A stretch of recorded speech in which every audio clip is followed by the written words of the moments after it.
চুরি করে, ব্যবসা করে, কোটি টাকার মালিক, 1 টাকাও সুদ খায় না, হারাম খায় না, নাই? সত্য কথা বলেন, নাই? কিয়ামতের দিন তাকেই আল্লাহ দাঁড় করায় বলবে, এই বেঈমান, তোর লাইনের বান্দাটা হারাম খাইলো না, তুই খাইলি কেন? জবাব দে। আল্লাহ হেদায়েত দান করুন। আর হারাম খেয়ে শান্তি আছে, দুনিয়ায় আছে। যদি তুই দুনিয়ায় শান্তি পেত তো তুই মনটা একটু বুঝাইতো যে হ্যাঁ দুনিয়ায় শান্তি। মরার আগেই ভেজাল। দেখেন না কিভাবে দুদুকের নোটিশ আসতেছে, আসে না? সম্পদ কোটি কোটি সম্পদ কামাই করে শান্তি নেই। মরার আগেই মাইয়ার থেকে আলাদা, ছেলের থেকে আলাদা, বউয়ের থেকে আলাদা। একটা জীবন। খাইতে বইয়া শান্তি নাই, ঘুমাইতে শান্তি নাই, শরীর অসুস্থ। এটা জীবন হইল? এটা একটা জীবন হইল? এরপরে যদি হামলা মামলা, তাজা মানুষ জাগায় মাইরা ফেলাইতেছে। গতকালকে একটা মানুষের পেটের ভিতরে দেখছেন না? হ্যাঁ, খবরও নাই। সারাদিন মোবাইল নিয়ে কবিরা গুনাহ করবে, এটি দেখার টাইম কই? মোবাইল নিয়ে কবিরা গুনাহ করে করে চোখ নাপাক, অন্তর নাপাক, কান নাপাক, জিহ্বা নাপাক, দোয়া কেমনে কবুল হবে? মুসা নবীর ঘটনা আছে না? বৃষ্টি নাই এলাকায়, দোয়া চাইতেছেন মুসা নবী, আল্লাহর কাছে দোয়া করতেছেন। আল্লাহ মুসা নবীকে বলে, তোমার মজলিসে দোয়া কবুল হবে না, একটা জিনাকার আছে, এটার উঠাও তাড়াতাড়ি, নিলে ওর কারণে দোয়া কবুল হবে না। মুসা নবী তো রাগী নবী, এই জিনাকার ওঠ, তাড়াতাড়ি ওঠ, তোর কারণে এই দোয়া কবুল হইতেছে না। জিনাকার যদি ওঠে তো জানবে সবাই আর জিনাকার। বয়ে বয়ে যদি কান্না করে তো সবাই জানবে আমি জিনাকার। না কানতে পারে না উঠতে পারে, দিল খুলে আল্লাহর একটা ডাক দিছে গোপনে, এই মালিক 40 বছর আমি জিনা করি, আমার মা বাবা কেউ জানে না, তুমি জানো। 40 বছর তুমি ইজ্জতের পর্দা লাগায় রাখছো, আজকে নবীর সামনে বেইজ্জতি করবা, আর করবো না জিনা, মাফ করে দাও। মুহূর্তে আকাশটা মেঘাচ্ছন্ন হয়ে গেল, বৃষ্টি শুরু হয়ে গেল, মুসা নবীর জিদ বাইরে গেল, এই খোদা, মাত্র কইলা জিনাকার না উঠলে মোনাজাত কই বলবো না, তুমি ধাম করে বৃষ্টি দিলা, বিষয়টা কি? আল্লাহ কয়, যার কারণে বলছি দিমু না, তার কারণেই বৃষ্টি দিলাম। কারণ এটা আবার কেমন নীতি? মুসা জানো না আমি আল্লাহর একটা নাম আছে রহমান, আমার একটা নাম আছে গফফার। বান্দা যখন কান্না দিছে আমি সব মাফ করে দিছি। ইয়া ইলাহি तू मेरा माबूद है, या इलाही तू मेरा माशूक है, या इलाही मुझसे मुझको दूर करता, ताकि देखो मुझ में तुझको एक नजर। ধৈর্য নামের পরীক্ষার পাশ করার জন্য পুঁজিটা লাগবে বড় ধৈর্য। ইবাদতের বেলায় ধৈর্য, মুসিবতের বেলায় ধৈর্য, গুনাহের বেলায় ধৈর্য। ফজরের 4 রাকাত নামাজ, 4 রাকাত নামাজ পড়তে আপনার সর্বোচ্চ 20 মিনিট সময় লাগবে, কিন্তু কপাল পরা 20 মিনিটের ঘুমের মজা পাইয়া উঠে না, ঠিক নেই? ধৈর্য নাই, সারা রাত ঘুমাইছে, চিন্তা করেন, 20 মিনিটের ঘুমের মজা ছাড়তে চায় না, কিন্তু এই 20 মিনিটের যে ঘুমাইয়া 4 রাকাত নামাজ পড়লো না, সাজাটা কি 20 মিনিট হবে? কঠিন সাজা হবে। গুনাহের বেলায় ধৈর্য, নিজেরে কন্ট্রোল করো। তুমি চাইলে মিথ্যা কথা বলতে পারো, কিন্তু নিজেরে কন্ট্রোল করো, মিথ্যা বলবা না, বিজয়টা তোমার পক্ষে একটু পরেই চলে আসবে। ধৈর্যের সাথে মুসিবত আসছে, তাড়াহুড়া করবা না, নিজেরে কন্ট্রোল করো, আল্লাহর সাহায্য কামনা করো। ধৈর্যের এই গুণটা যদি অর্জন করতে পারো, আল্লাহ তোমাকে দুনিয়া আখিরাতে অনেক পুরস্কার দিবেন। এর মধ্যে 2টা পুরস্কার দিবেন, বড় দামি, বড় শ্রেষ্ঠ পুরস্কার।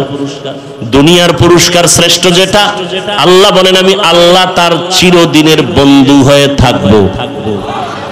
ইয়া আইয়ুহাল্লাযীনা আমানুস্তাঈনু বিস-সাবরি ওয়াস-সালাহ ইন্নাল্লাহা মা'আস-সাবিরিন।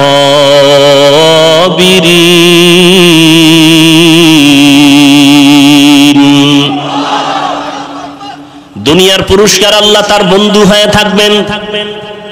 আখিরাতের শ্রেষ্ঠ পুরস্কার হলো আল্লাহ বলেন আমি তাকে বিনা হিসাবে জান্নাত দিয়ে দিব। এই যে পুরস্কারটা কারা পাবে? কারা পাবে? ধৈর্য ধারণকারী।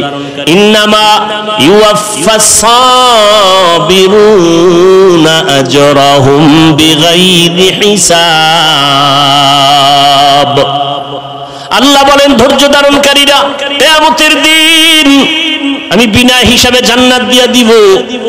ধৈর্য ধারণকারীরা আল্লাহর মুহাব্বত নিয়ে ধৈর্য ধারণ করো। ইয়া আইয়ুহাল্লাযীনা আমানুসবিরু ওয়া সাবিরু ওয়া রাবিতু ওয়াত্তাকুল্লাহ। ধৈর্য ধারণ করো, ধৈর্যের উপরে মজবুতি অর্জন করো, যে কোনো জায়গায় তুমি কামিয়াব হয়ে যাবে। আল্লাহ বলেন আমি ধৈর্যের মাধ্যমে 5টা পরীক্ষা করব। আমি আল্লাহ পরীক্ষা করে যাচাই করব কার ঈমান হালকা মজবুত। 5টার মধ্যে প্রথম যেই জিনিসটা দিয়ে আমি পরীক্ষা করব তার নাম হলো ভয়, মিনাল খাউফ। 4 মাযহাবের 4 ইমামের এক ইমাম ইমাম শাফিঈ রাহমাতুল্লাহি আলাইহি লিখেন এখানে ভয় দ্বারা উদ্দেশ্য হলো আল্লাহর আযাবের ভয়।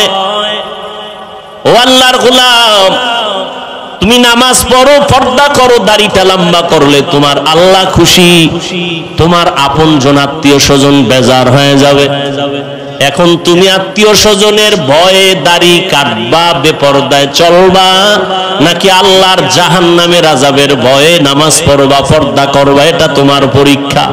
ধৈর্য যদি থাকে তুমি পাস, আর ধৈর্য ধারণ করতে যদি না পারো তুমি ফেল হয়ে যাবা।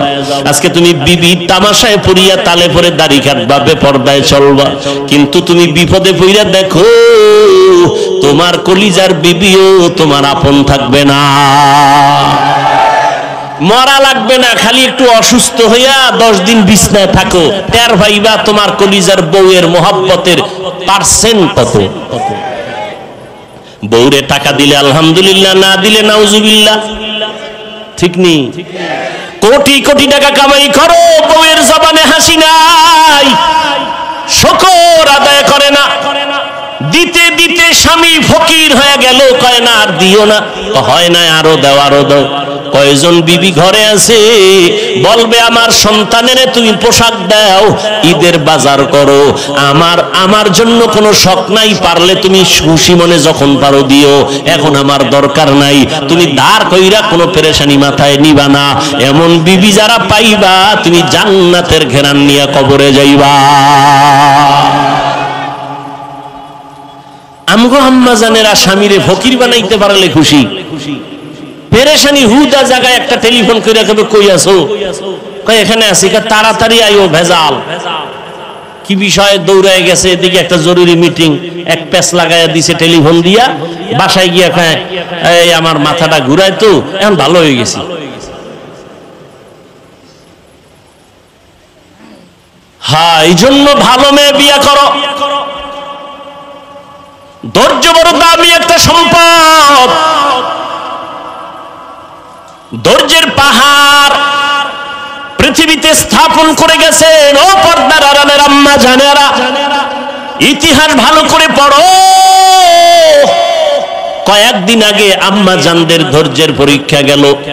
কোরবানি করেছো, মা হাজেরা আলাইহা সালামের ইতিহাস তোমার সামনে চলে আসছে।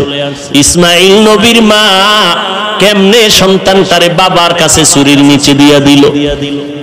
দুনিয়াতে 80 বছরের পরে বাবা ইব্রাহিম একটা সন্তান পাইছেন, ইসমাইল।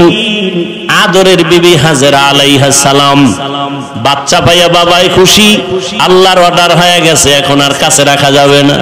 মক্কার কিনারায় জঙ্গল পাহাড়, ওখানে বিবি হাজেরাকে আর ইসমাইল শিশুটারে রাইখা নবী ইব্রাহিম বিদায়। আম্মা জান হাজেরা কয়, ও পয়গম্বর আপনি যেখানে রেখে যান আপনি কই যান? কয় আমি বাড়ি চলে যাই। কয় বিষয়টা কি? এখানে মানুষ নাই, সূর্যের আলো নাই, কিচ্ছু নাই, খাওন দাওন নাই, আমি মহিলা মানুষ, এই শিশু বাচ্চা নিয়ে কেমনে থাকবো?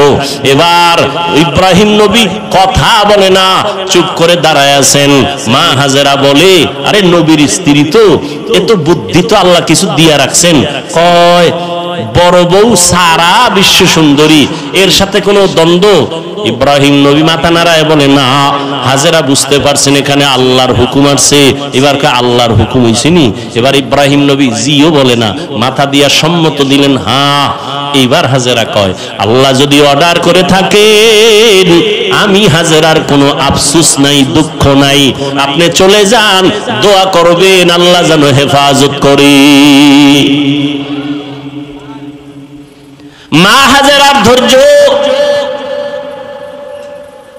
মা হাজেরাকে আল্লাহ এত ভালোবাসেন, এই ধৈর্যের কারণে কিয়ামত পর্যন্ত ইসরাফিলের সিংহায় ফুৎকার দেওয়া পর্যন্ত মা হাজেরার স্মৃতি আল্লাহ হাজীদের জন্য ওয়াজিব করে দিয়েছেন। ও হাজী সাবরা, তোমরা মক্কায় গিয়ে যখন হজ করবা, সাফা মারওয়ায় আমার হাজেরা দৌড়াইছে 7 বার।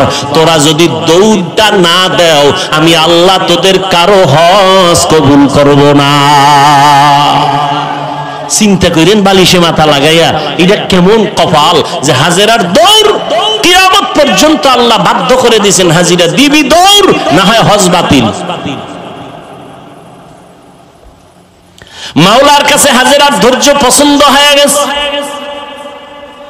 আর তুমি সেই জমজমের পানি পান করতেছো, মা হাজেরার কান্নার ফসল। ইসমাইল দুধ পায় না, খানা পায় না, কাঁদতেছে।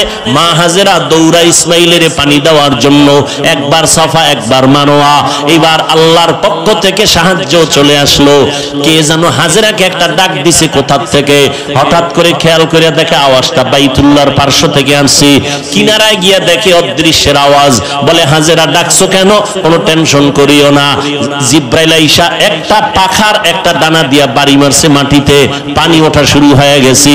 কেউ লেখেন ইসমাইল নবীর বাচ্চা মানুষ যে পা নাড়াইছে কান্নার সময় পায়ের আঘাতে পানি, তবে বিশুদ্ধ বর্ণনা হলো জিব্রাইলের আঘাতে পানি উঠছে। ওই পানি দেখা আম্মা জান হাজেরা বলছে, জম জম, থাম থাম। পানি থেমে গেল, নিজে পান করলেন, সন্তান ইসমাইলের করাইলেন। সারা দুনিয়ার সব বেঈমান বিজ্ঞানীরা, মুমিন বিজ্ঞানীরা একমত, জমজমের মতো পিওর পানি পৃথিবীর আর কোথাও এমন পিওর নাই। রহমতের নবীকে সাহাবায়ে কেরাম প্রশ্ন করলেন, ও আল্লাহর রাসূল, জমজম পানি কমেও না বাড়েও না, crore crore crore crore million trillion billion ton পানি হাজিরা নিয়ে যায়, এখনো যেখানে আছে আগেও সেই রকম ছিল, কমেও না বাড়েও না। সাহাবায়ে কেরাম বলেন, নবী, এই জমজমের তলা কই? তলা কূপের। নবী বলেন, জমজম কূপের তলা হলো হাউজে কাউসারের সাথে। আল্লাহর চিনবি না রে নিব খারাম। কই আমগো যে সার্টিফিকেট নাই তো সম্মান কমে নাই। সেদিনও বাংলাদেশের এক বড় মাথাওয়ালা মন্ত্রী মহোদয়ের মন্ত্রীদের মধ্যে বড় দামি, কোন এক কাজে গেলাম, কয় হুজুর হেলিকপ্টারের প্রোগ্রাম চলছেনি। আর একজনের সাথে পরিচয় করা, চিনেননি হুজুরের? হেলিকপ্টার হুজুর। আমি কই না, বৃষ্টির মধ্যে কে নিবে? আর আমি নিতে চাই না বেশি। আমি যদি চাই, আল্লাহর শুকর, আমি প্রতিদিন কপ্টারে প্রোগ্রাম করতে পারি সারা দেশে। অথচ আমি অফিসে লেখা রাখছি হেলিকপ্টারে আবেদন করবেন না। সম্মান আমার আল্লাহ সার্টিফিকেট দিয়ে দেয় না, টাকায় দেয় না। আল্লাহ যাকে সম্মান দিবেন, গরিবের সন্তানও ডিসি হয়ে যায়। কি আল্লাহ পারে না? তো তুমি সার্টিফিকেট নিয়ে কি হইছে? এটার পিছনে দৌড়াইয়া আল্লাহ চিনো না, নবী চিনো না, কিসের জন্য দৌড়াও? রিজিক তো কোনো বান্দার হাতে না, কার হাতে? তুমি আবার এটা উল্টা তো বুঝবা যে তাই কি স্কুল কলেজ পড়া বাদ দিয়ে দেব না। তুমি স্কুলে পড়ো, কলেজে পড়ো, তবে অন্তর সোজা করে নাও, রিজিক আমার আল্লাহ দিবেন। ওই আল্লাহর হুকুম মতো নামাজ পড়ো, পর্দা করো, মা বাবার দোয়া নিয়ে চলো। তোমার মতো কত যুবক দেখবা জীবনে মাদ্রাসায় পড়ে নাই, স্কুল কলেজে পড়িয়া doctor, doctor, professor, engineer, RAB, army, police, BDR, কোটি টাকার মালিক, চেয়ারম্যান, মেম্বার, এমপি, মন্ত্রী, 5 বেলার নামাজ পড়ে আছে না নাই? তুমি পারো না কেন? সমস্যা কি তোমার? তুমি কি বলতে চাও কোরআন মিথ্যা? একটা প্রমাণ দাও, আমি এখন দাড়ি কেটে ফেলবো, এখন প্যান্ট শার্ট পইরা নাচ গান করবো, কোরআন শরীফ সব জ্বালায় দিব। একটা ভুল বের করো আল্লাহর কোরআন থেকে। কারণ আমরা হুজুরেরা যত বাহাদুরি করি, সবকিছুর মূল ফাউন্ডার আল্লাহর কোরআন। জান্নাত আছে প্রমাণ কোরআন, আল্লাহ আছে প্রমাণ কোরআন শরীফ, কিয়ামত হবে প্রমাণ কোরআন শরীফ। সেই কোরআনে যদি একটা ভুল বের করতে পারো, তাহলে পুরো কোরআন ভুল, আল্লাহ ভুল, ইসলাম ভুল, সব ভুল মানি না। পারবা বের করতে? পেরেছে কোনো বেঈমান? তাহলে তওবা করো, মাস্তানি ছাইরা তওবা করো। তওবা করে আল্লাহকে বলো, আল্লাহ শয়তানের ধোকায় বহু বাহাদুরি করছি, আর করতে চাই না। কোন দিন যেন বাসের নিচে লাশ চলে যায়, এই যে কোরবানির ঈদে, রমজানের ঈদে কত যুবক গাড়ির নিচে চলে গেল, পানির ভেতরে লাশ হয়ে গেল। ধৈর্য বড় দামি এক সম্পদ। আল্লাহর মোহাব্বত নিয়ে 5 বেলার নামাজ পড়ো, 5 বার ওযু বানাও, শরীর তাজা থাকবে, কোনো ক্রিম লাগবে না, রোগ কম হয়ে যাবে, রোগ কম হবে। আল্লাহর ভয় অন্তরে জমা করো। এই ভয়টা 2 প্রকার, আল্লাহর পক্ষ থেকে ভয়, আবার বান্দার পক্ষ থেকেও ভয়। যেমন ইসরায়েলের মধ্যে বেঈমানরা ফিলিস্তিনের মুসলমানদের ভয় দেখায়, মসজিদে আকসা ছেড়ে দাও, না হয় তোমাদের উপরে হামলা করা হবে। বলে হামলা করো, যাই করো, জীবন দিব, আল্লাহর ঘর থেকে আমরা আলাদা হব না। ফিলিস্তিনের দিকে তাকাও, এক বাবা মিষ্টি খাওয়াইতেছে মানুষের আর হাসতেছে। সাংবাদিক বলে বিষয় কি? বিপদ চলে, মানুষ মরে, রক্ত চলে, তুমি হাসো কেন, মিষ্টি খাওয়াও কেন? লোকটা বলে আমার 2টা সন্তান ইসরায়েলি বেঈমানদের হাতে শাহাদাতের পেয়ালা নিয়ে জান্নাতে গেছে, আমি খুশি, এই জন্য মিষ্টি খাওয়াই। আমিও তৈরি হইতেছি, আমিও এই পথে বিনা হিসাবে জান্নাতে যাব। বুঝাইতে পারি না রে বাবা, বুঝ নাই। নবীজি 13টা বছর বুঝাইলো, আবু জাহাল বুঝলো না। আর ওমর নবীর বয়ান শুনে নাই, হঠাৎ কইরা কোরআন শরীফটা হাতে লাগাইছে, তো নবীর প্রতি মায়া বাইরা গেছে, কালেমা পড়ছে। অথচ আর ছিল 100 লাল উট পুরস্কারের লোভে নবীর কল্লা নিয়ে দিবে আবু জাহালের কাছে।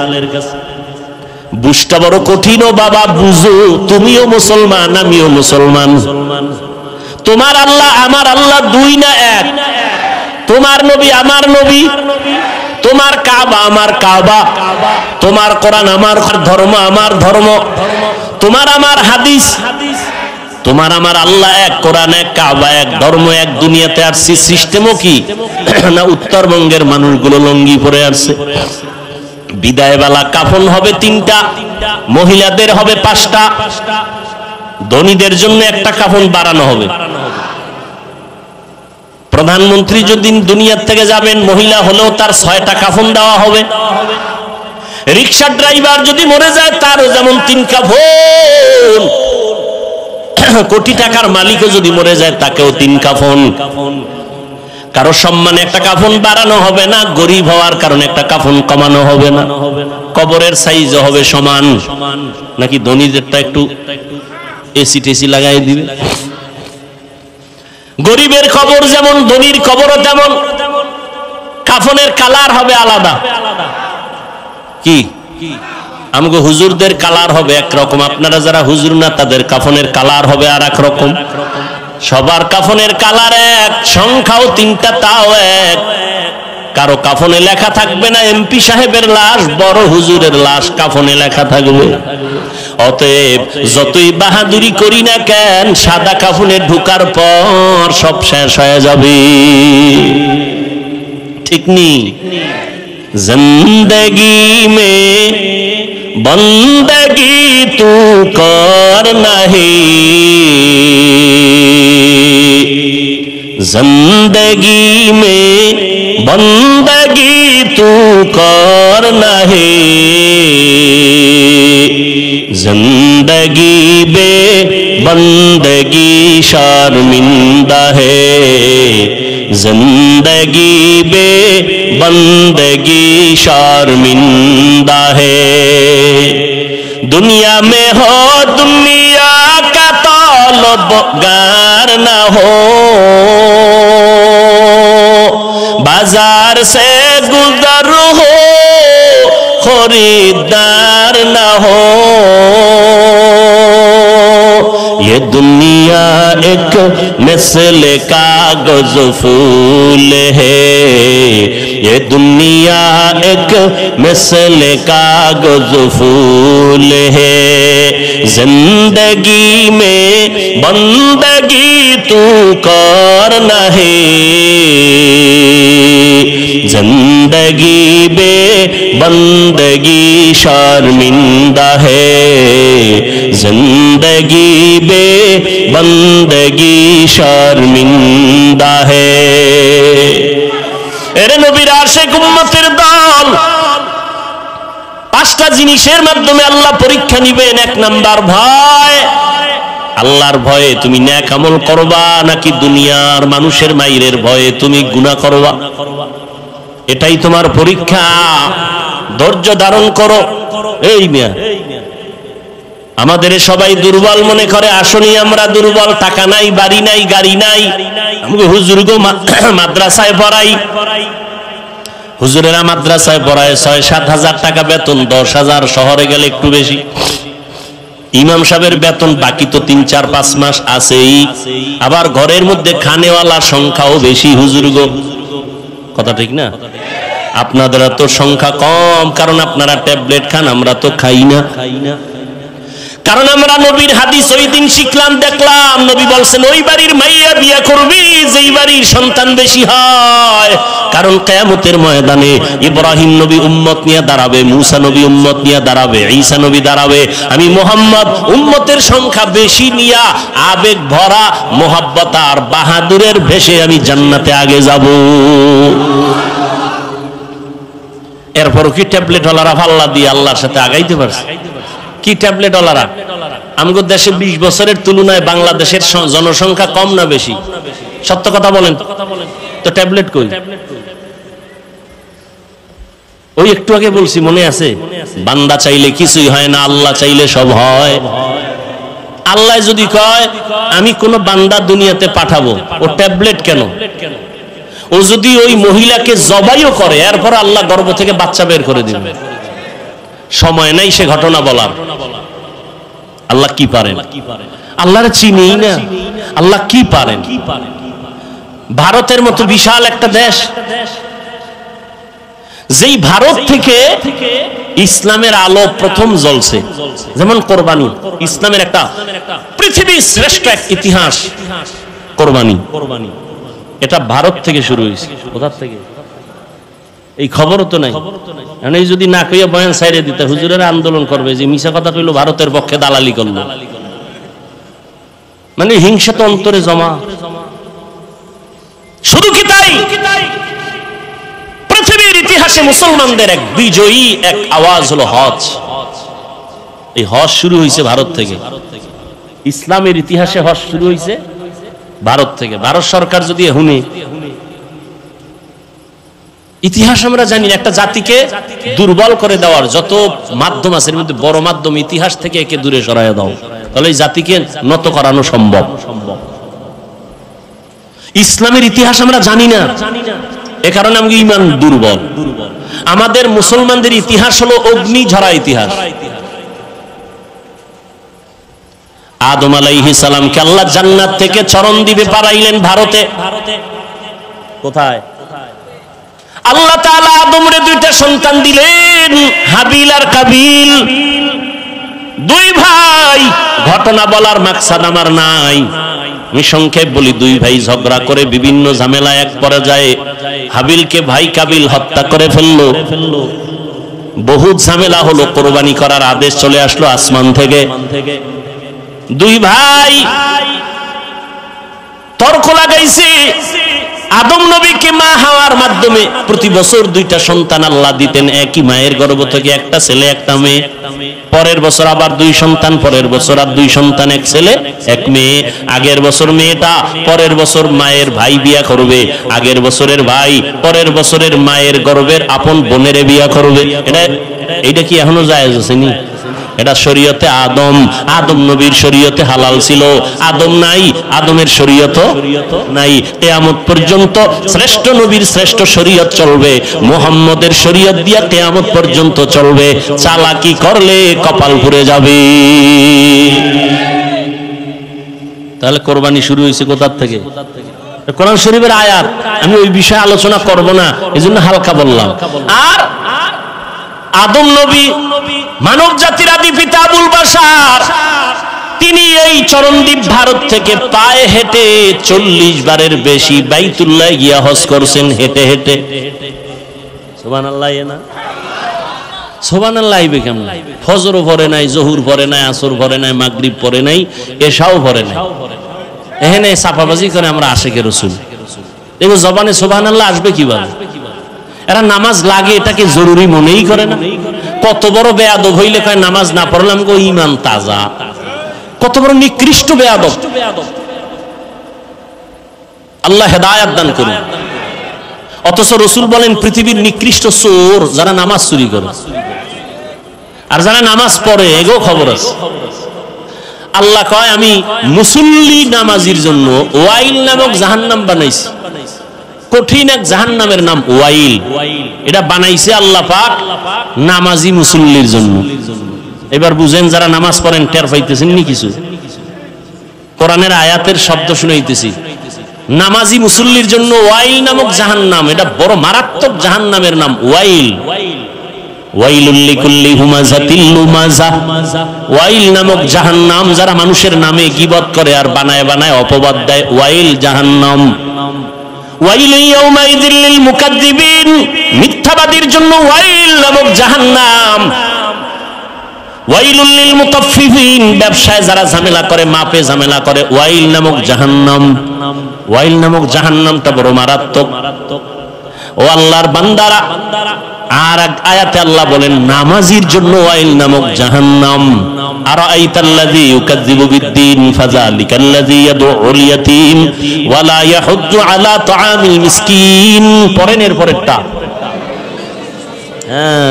বাসায় গিয়ে তরজমাটা করেন। ফাওয়াইলুল লিল মুসাল্লিন, মুসল্লির জন্য ওয়াইল নামক জাহান্নাম। এবার যারা নামাজ পড়েন একটু খুশি নাকি? আমরা তো ওই লাইনে নেই। হ্যাঁ, তোমার জন্য আরো কঠিন জাহান্নামের আযাব। তোমার পরকালের ভিটা তো পরে নামাজ না পড়ে দুনিয়াতে চেহারার নূর থাকবে না, থাকবে না। এখনই তো চেহারার দিয়ে তাকাইলে মায়া লাগে না, অথচ বয়স মাত্র 27 বছর। এর যুবক, 40 বছর পর্যন্ত তোর চেহারাটা সুন্দর থাকবে, উজ্জ্বল থাকবে, কোনো মেডিসিন পাউডার ক্রিম লাগবে না, আল্লাহ নিজ হাতে এটারে বানায় দিয়েছেন। অথচ 27 বছর বয়স তোর, 25 বছরের চেহারার মধ্যে কেন উজ্জ্বলতা নাই, মায়া নাই, দেখলে ভাল লাগে না? তোর চেহারা এত নষ্ট হয়েছে কেন বল? সারা রাত্র মোবাইল নিয়ে কবিরা গুনাহ করছো, আমার মাওলা সহ্য করতে পারে নাই, চেহারার নূর আল্লাহ নিয়ে নিছে। শুধু কি তাই? এই মোবাইল চালাইতে চালাইতে তোর চোখের পাওয়ার নাই, কানের পাওয়ার নাই, হার্ট দুর্বল, ব্রেন দুর্বল, সব দুর্বল হয়ে গেছে। বুকে ব্যথা বাড়ছে, মাথা ব্যথাও বেড়ে গেছে এই মোবাইল দেখতে দেখতে। ঠিক নেই? কত টেনশন দূর করি। মোবাইল হলো সব রোগের মূল রোগ। এক ওসি সাহেব কয় হুজুর নেশার বিরুদ্ধে ওয়াজ করেন। আমি বললাম কোন নেশা? কয় মদ, ইয়াবা। আমি কি সব বাদ দেন, মোবাইলের নেশার বিরুদ্ধে ওয়াজ করেন। কামনে করেন তা আমি করি, শুনেন যাইয়েন না। মিরপুরে ঠাডা ভাঙ্গা ওয়াজ দিলাম মোবাইলের বিরুদ্ধে। মোবাইল, স্বামী স্ত্রীর মাঝখানে পর্দা লাগাইছে মোবাইল। স্ত্রী স্বামীর হক আদায় করে না, স্বামী স্ত্রীর হক আদায় করে না। কেন? কয় মোবাইলের হক আদায় করতেই তো রাত শেষ। মা বাবা সন্তানের হক আদায় করে না মোবাইলের কারণে, সন্তান মা বাবার হক আদায় করে না মোবাইলের কারণে। তাজা তাজা প্রাণগুলো চুরির নিচে চলে গেল মোবাইলের কারণে। কি বলবো, লেখাপড়ার ঘরে আগুন লাগছে মোবাইল। এই মোবাইলের কারণে মায়ের সাথে বেয়াদবি করেছো রে যুবক, মোবাইলের কারণে বাবার সাথে গাদ্দারি করেছো, শিক্ষকের সাথে বেয়াদবি করেছো। আল্লাহর কসম করে বলি, লিখে রাখ, তোর কপাল আগুন লাগছে। তুই মরার আগে এত তাড়াতাড়ি মরবি না। আর যদি মরো তো গাড়ির তলে, মানে যে ধর এটাও কইতে পারবি না, শেষ। আর যদি না মরো তো বিছানায় মরার আগে পঙ্গু হয়ে থাকবি, লিখে রাখ। হাদিস শুনানের সময় নাই যে আমি যা বলতেছি মনে করিস না গাঞ্জা খাইছি। আমার চেহারা দেখলে গাঞ্জাখোরের মতো মনে হয় তো তুই কেন বলো আবল তাবল বলি? তোর চেহারা দেখলে মনে হয় তুই গাঞ্জা খাও, তুই ইয়াবা খাও, তুই নামাজ পড়ো না, তুই মায়ের সাথে বেয়াদবি করো, বাবার সাথে বেয়াদবি করো। অল টাইম তোর উপরে অভিশাপ, অভিশাপ, অভিশাপ। ভয় লাগে তুই কখন হাত পাও ভাঙে গাড়ির তলে পড়ে থাকো, ভয় লাগে আমার। শিক্ষকের সাথে বেয়াদবি করেছো, পাওয়ার দেখাইতে গেছো শিক্ষকের সাথে। আল্লাহর কসম করে বলি, আল্লাহ তোরে মাফ করবে না শিক্ষক যতদিন পর্যন্ত তোরে ক্ষমা না দিবে। এটা বান্দার হক, বান্দার হক, বান্দার হক। মা বাবায় ক্ষমা না দেওয়া পর্যন্ত আল্লাহ দিবেন না। মোবাইলের কারণে মায়ের কাদাইছো রে বেয়াদব, এই মোবাইলের কারণে শিক্ষকের কলিজাটা ফাটায় দিছো দুঃখ দিয়া, অভিশাপ তোর কপালে লাগছে, যে কারণে চোখেও পানি আসে না, মোনাজাত ধরতে চাও না, অন্তর শক্ত হয়ে গেছে, চেহারার মধ্যে কোনো নূর নাই। মরার আগে বিছানায় পড়ে থাকবি। আর যদি মা বাবার থেকে, শিক্ষকের থেকে, মুরব্বীদের থেকে তওবা নিয়া, ক্ষমা নিয়া মাওলার কাছে মাপ চাও, মুহূর্তে আমার আল্লাহ তোর জীবনটার সব গুনাহ মাফ করে পবিত্র বানায় দিবেন। ও যুবক আল্লাহর গোলাম, হাসতেছো না? খুব মজা লাগতেছে নাকি? মা বাবায় বরদোয়া করে শুনে খুব মজা লাগে না? শিক্ষক বরদোয়া করে খুব মজা লাগে, গাড়ির তলে হইরে মরবি শুনে খুব মজা লাগে না? অন্তরে একটু দুঃখ লাগে না যে আমি এত খারাপ? অথচ ১৫০০ বছর আগে রসুল কি বলছেন? যুবকেরা আমি মুহাম্মদের উপকার করেছে আর বুড়ারা বিরোধিতা করেছে। যুবক এক পৃথিবীর একটা অমূল্য সম্পদের নাম যুবক। আল্লাহর কাছে যৌবনের ইবাদতের দাম বেশি, দুনিয়াতে যুবক সময়ের দাম বেশি, শক্তির দাম বেশি। আমি বলছি তুমি হুজুর হও না, ডাক্তার হও, ইঞ্জিনিয়ার হও, প্রফেসর হও, এমপি হও, এসপি হও, ডিসি হও, বেয়াদব হইও না। অনেক ডিসি সাহেবের গুণগান, খুব ভালো, খুব ভালো, এসপি সাহেব ভালো, মেম্বার ভালো, চেয়ারম্যান ভালো, নাই?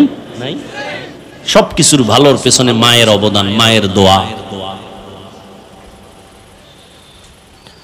মা বাবার দোয়া, চোখের পানি না থাকলে কোন সন্তান এই দুনিয়ায় সম্মানের চেয়ার পাইতো না। কিন্তু কত সন্তান বুঝেও না যে মা বাবার দোয়ার কারণে এখানে বসছি। মা বাবার খোঁজ খবর নেয় না, মা বাবার জন্য দোয়াও করে না। বন্ধু বান্ধবের টাকা পয়সা বিলায়, মা বাবার জন্য বিলাইতে পারে না। বাইতুল্লাহ যাই একটু আল্লাহরে ডাকবে, টাকা আছে কপাল নেই, ঠিক নেই। বছরে ২-৩ বার যাইতে পারে, একবারও যায় না। জিগাইলি কয় এই সমস্যা, এই সমস্যা, কপাল বড় খারাপ। ও আল্লাহর বান্দারা, আল্লাহ পাক বলেন আমি 5টা জিনিসের মাধ্যমে পরীক্ষা নিব। 1 নাম্বার আল্লাহর ভয়, দ্বিতীয় পরীক্ষা হলো ক্ষুধা। ইমাম শাফিঈ রাহমাতুল্লাহ আলাইহি বলেন ক্ষুধা মানে এখানে উদ্দেশ্য হলো রোজা। এই যে রমজান মাস গেল, কত কুলাঙ্গারের বাচ্চারা এই বাংলাদেশে বলছে ঘরের মধ্যে কি ভাতের অভাব আছে, রোজা রাখবো কেন? বলে নাই? আমরা কি ভাতের অভাবে রোজা রাখি? রোজা তো হিন্দুরাও রোজা রাখে, খ্রিস্টানেরাও রাখে, ইহুদিরাও রাখে। দুনিয়াতে এমন কোন ধর্মের মানুষ নাই যেই ধর্মের মধ্যে রোজার আইন নাই, তবে তাদের নাম আলাদা, সিস্টেম আলাদা। আমরা কই রোজা, তারা কয় না খাওয়ার সাধনা। কোন কোন ধর্মেও দেখছি এরকম লেখা, না খাইয়া যদি মরতে পারে বিনা হিসাবে জান্নাত পাবে। কিন্তু আমরা মুসলমানেরা না খাওয়ার সাধনা করি না, বরং না খাওয়ার ভেতর থেকে আল্লাহ পাওয়ার সাধনা করি। পরকালের সওয়াব বাদ দাও, চিকিৎসা বিজ্ঞানীরা রোজা নিয়ে গবেষণা করে বলছে শরীর ঠিক রাখার জন্য একটা মহা ঔষধের নাম রোজা। জনমের মতো খাইবা না, এতে শরীর সুস্থ থাকবে না। খবরদার, শরীর সুস্থ রাখার জন্য আল্লাহ পাক কিছু নিয়ম বাতায় দিয়েছেন। শরীরে তোমার যতটুকু টানবে ততটুকু দিতে হবে, বেশি দেওয়া যাবে না, কমও দেওয়া যাবে না। তোমার শরীর, তোমার পেট, পুরা বডির মধ্যে তোমার মেশিন। প্রত্যেকটা মানুষের ভিতরে 23টা ইঞ্জিন আছে, 23টা মেশিন আছে। কয়টা? 23টা মেশিন আছে বডির ভিতরে। মাথায় আছে 10টা, কয়টা? পেটের মধ্যে আছে 8টা, কয়টা? 8টা। এরে আল্লাহর বান্দা, এই মেশিনের মধ্যে শ্রেষ্ঠ যেটা মূল, সেটা হলো পেট। তোমার এই বডিকে সুস্থ রাখার জন্য ওখান থেকে 8টা মেশিন পুরা বডিটারে কন্ট্রোল করে পেটের মাধ্যমে। এরে নবীর উম্মতের দল, এই জন্য খাদ্য নিয়ম ছাড়া খাওয়া যাবে না। বেশি খাইলেও ঝামেলা, কম খাইলেও ঝামেলা। বিজ্ঞান, চিকিৎসা বিজ্ঞানীরা বলে আমার কথা যদি বিশ্বাস না করো, আজকে বাসায় গিয়া মোবাইলে তো আকামি করছো জীবনভর, আজকে একটু গুগলে সার্চ দিও, গুগলে সার্চ দাও, দিয়া লেখবার রোজার দ্বারা শরীরের উপকার কি কি। ওখানে সব তোমাকে মুরব্বী টাইওয়ালারা বসে আছে, গবেষক, আমাকে হুজুর টুজুর ওখানে কেউ নেই। সুন্দরভাবে গবেষণা দিয়ে রাখছে রোজা রাখলে কি হয়। আমাদের বাংলাদেশের এক হিন্দু ডাক্তার গত রমজানে 50 লাইনের একটা ফেসবুকে লেখা দিছে, আমাকে একজনে দেখাইলো রোজার দ্বারা শরীরের কি উপকার। এজন্য রহমতের নবী পৃথিবীর শ্রেষ্ঠ ডাক্তার, পৃথিবীর শ্রেষ্ঠ ডাক্তার আমার নবী শুধু রমজান না, প্রত্যেক সোমবার সপ্তাহের বৃহস্পতিবারও রোজা রাখতেন। রোজা রাখলে শরীর সুস্থ থাকে, পুরো ব্যালেন্স ঠিক থাকে, আর জনমের মতো খায়। আল্লাহ যা দিছে আও খায়, নিজেও আউলা জাউলা খাইতেছে, খাইয়া আস্তে বিছানায় পইরা থাকে। তো লাভ কি? হালাল হারাম খাইলে কোনো শান্তি নাই রে বাবা। হালালটারও যারা হারাম বানায় খায়, এই কারণে পেট নষ্ট, তার সব নষ্ট। পেটে ব্যথা উঠছে, পেটের খানাটা বলতো মাথা ব্যথা শুরু হয়ে গেছে, খানাও ঘুমও নাই, রুচিও নাই, সব নষ্ট হয়ে গেল। এজন্য আল্লাহ বলেন আমি ক্ষুধার মাধ্যমে পরীক্ষা নিব। রোজা, আরাফার রোজা সামনে আসতেছে, আশুরার রোজা মুহররমে। আরাফার রোজা নফল রোজা মাঝে মাঝে রাখিও, শরীর সুস্থ থাকবে। হিন্দুদের মধ্যে খবর নেন, ওরা খায় খুব সীমিত। আমাকে মুসলমানের থেকে অনেক সুস্থ তারা, নিয়মতান্ত্রিক যা খায় খুব সাবধানে খায়, নিয়মতান্ত্রিক ভাবে চলে। আর মুসলমানের মধ্যে আর এই বাঙালি জাতি কি পরিমাণ যে খাইতে পারে, আর না পারলেও কিলাকিলিতে অনেক উপরে আছে। এই যত মামলা হামলা শুধু খাওয়ার জন্য, আর কেউ রে খাইতে দিন না, সব আমি খাবো। এটা হলো কুত্তার মেজাজ। কুত্তা চায় সব একা খাবে, অন্যকে খাইতে দিবে না।